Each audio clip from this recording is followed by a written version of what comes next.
je brûle de tant d'amour pour les personnes démunies parce que moi-même, je suis issu de ce milieu-là. Mon père et ma mère sont comme ceux-là, à Abobo ici. Ma mère était une vendeuse de galettes.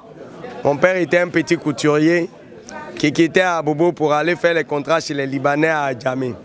Si Dieu nous a fait la grâce d'être élevés à ce rang, il y a un retour forcément que nous devons faire à la communauté. Et c'est ce retour-là que j'ai transformé en politique de proximité pour toucher du doigt le problème de ma population afin de trouver des réponses idoines à leurs soucis.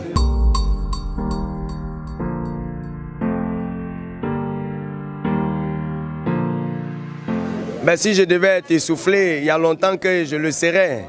Je suis rentré au Parlement en 2012.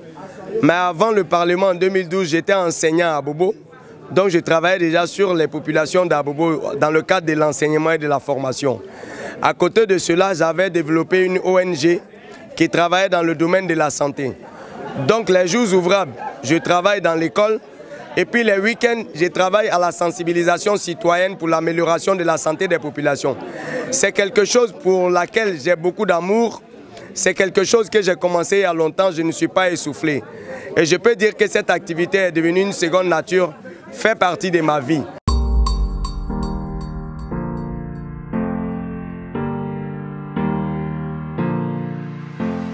Oui, je peux dire même que c'est cette envie-là qui constitue ma motivation à être candidat à la mairie d'Abobo, parce que je veux continuer cette action-là à grande échelle. Vous savez qu'il y a la loi 2003-208 portant répartition et transfert des compétences de l'État aux collectivités locales, qui donne attribution aux maires de s'occuper des personnes vulnérables. Et ma population est sinistrée, ce sont des personnes vulnérables. Et à côté de ça, la loi dit qu'il y a un budget qui accompagne la fonction du maire. Vous comprendrez que si cette fois-ci, j'ai un budget, je pourrai déployer ma politique de proximité à grande échelle. Avec les moyens de bord, je serai encore plus à l'aise. Alors que ce que je fais présentement, c'est avec mes propres moyens, mes amis et mes relations.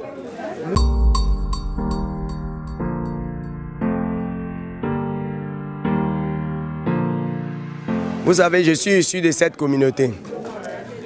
Je pense la même chose que la communauté. C'est pour cela qu'en tant que fils de pauvre, j'ai su me battre. Avec la grâce de Dieu, je suis devenu une autorité. Vous comprenez que c'est un modèle que je veux dupliquer dans la communauté pour que les enfants de pauvres croient en eux-mêmes. Et vous savez, à cœur vaillant, rien d'impossible. J'avoue aussi que ceux que vous appelez dinosaures, ils ont leur faiblesse. Leur faiblesse, c'est qu'ils n'attendent que les élections pour venir vers les populations.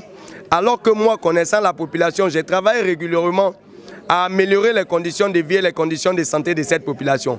Et cette population, elle est très reconnaissante. Mais eux, leur faiblesse, c'est qu'ils n'attendent que les élections. Pendant ces élections, ils vont dépenser beaucoup d'argent. Moi-même, je suis d'accord avec eux parce que ce que vous avez emmagasiné, sans déployer dans la communauté, ce qui devait revenir à la communauté, c'est ça qui a souvent rendu les gens dinosaures.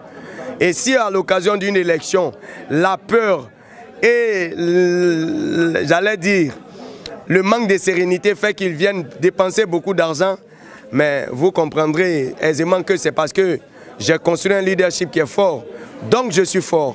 Et je crois que cette population-là a un esprit élevé, un esprit de discernement, un esprit qui ne va pas les laisser aller vendre leur dignité à qui vient avec des numéraires. Cette fois-ci, les gens vont bouffer l'argent et ça, je le leur demande.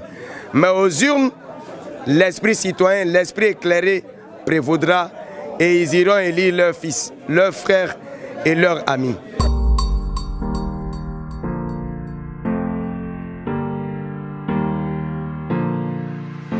Je voudrais dire ici que la dame qui vend les galettes, les beignets à Abobo est ma mère. Parce que c'est ce que ma mère a fait. Et je voudrais lui dire que si la femme qui vendait galettes à son fils qui a atteint ce niveau de leadership, qu'elle croit en sa bénédiction, qu'elle croit en sa souffrance et transformer sa souffrance en défi. Ce défi-là, c'est quoi? C'est de ne pas se laisser blaguer par quelqu'un qui va lui donner des numéraires pour acheter son vote. C'est d'aller se choisir son propre fils qui va devenir maire d'Abobo avec la politique de proximité pour la sortie de la précarité. Voici le message que je lui lance. L'honorable député, merci.